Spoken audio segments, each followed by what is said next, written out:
Welcome to another edition of Head On here on Shaw TV. I'm Ian Holmes, examining the issues that really matter here on Mid-Vancouver Island. November 15th, municipal elections at the local government level all around BC, and a lot of interest and intrigue of what's going on in the city of Nanaimo. We've got a stacked list of candidates in after the council jobs, and also mayor, with 10 running for mayor. That's a record here in Nanaimo. Also 26 candidates after 8 council seat positions here in Nanaimo. So a lot of interest. As we'll get into a little bit about why so many people are interested in these positions running for local government here in the city of Nanaimo. With me, Dominic Abassi. He is the Nanaimo City Council reporter for Island Radio 102.3 The Wave, 106.9 The Wolf. Dom, thanks for coming in. Anytime, Ian. Spencer Anderson, city reporter at Nanaimo Daily News, back on Head On. Really appreciate it, Spencer. Thanks for coming in. Nice to be here. Lots of interesting things to discuss when you look at this race here in Nanaimo. We'll get into the strong number of candidates up first, also reviewing the current Nanaimo City Council administration, and also really headline who's running for mayor, and also the City Council positions, and speculate a little bit about how things may shake down on November 15th. Dom, I'll start with you. A huge list of candidates running for council and mayor, 10, a record running for that mayor's chair. John Rattan looking for a third term, and he's got a lot of opposition up against him. How do you view this high number of mayoral candidates after that mayor's job? Well, I really feel like the amount of interest shown by the public is a byproduct of this current council.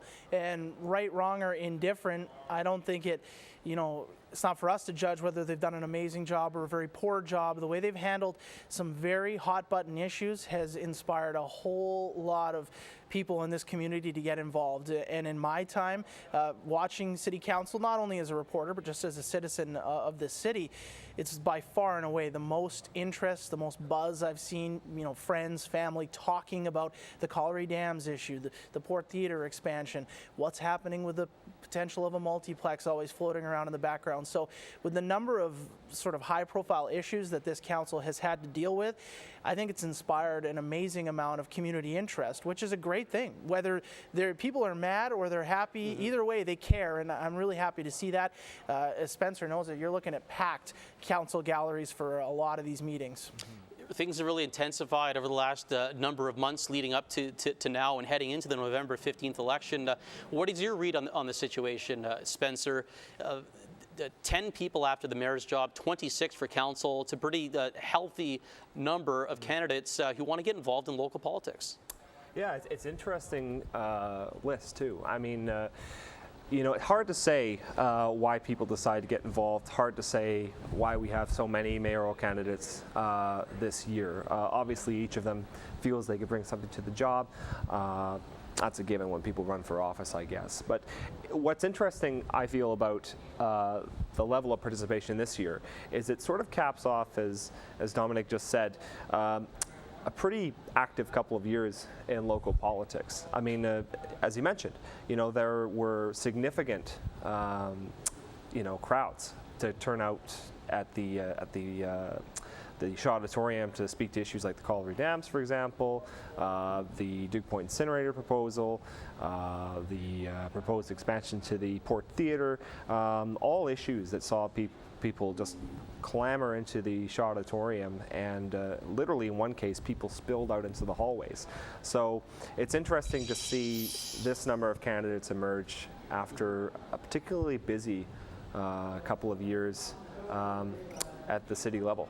And we'll examine the candidates a little later in the program. Dom, to the point of all this interest, about 27% of eligible voters casting their ballots in 2011. It seems that anyways that there is a little bit more interest. Could that number go up in terms of more voters, and what kind of impact do you think potentially that could play on this year's vote in Nanaimo? Well, I certainly hope so. I mean, that's what I can say. Just as someone who has been raised in Nanaimo, I would love to see more people get involved, because one thing I've learned being a reporter and covering city issues is that people love to complain, and everybody has an opinion about what's being done with their tax dollars, what direction their city's moving forward in, what decisions their elected officials are making. But a lot of people who have these very vocal opinions, they didn't even vote. and you see that turnout, 26% in the last election. That's incredibly low, and that's 74% of the population who just decided, you know what, I can't be bothered to make a trip down to the polling station and mark an X on a box. It's incredible to think that many people didn't take a chance to vote. So I really hope that the number of candidates and the increased interest translates into a higher voter turnout. And I think that a higher voter turnout could be, in my opinion, make this thing really unpredictable, because a lot of the people who have gotten in on multiple terms here have obviously ridden on the backs of the same people who keep turning out to vote. So if you plug into this extra 74% of the population that didn't vote, man, this race could get blown wide open.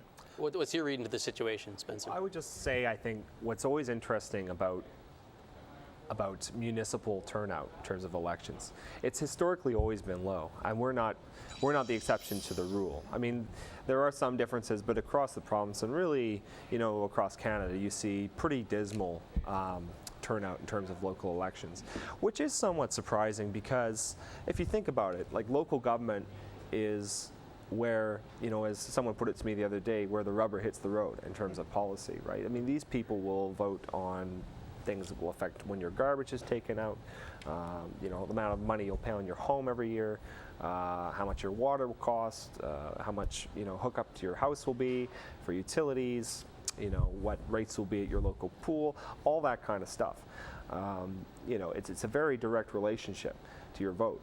So it is interesting that we've never seen those rates really increase. And I think Dominic is right. If rates were to increase suddenly, it will be very interesting to see how that all turns out. I mean, whether or not they will this year, I don't know. It'll be interesting to see, but we will have to wait and see, I guess.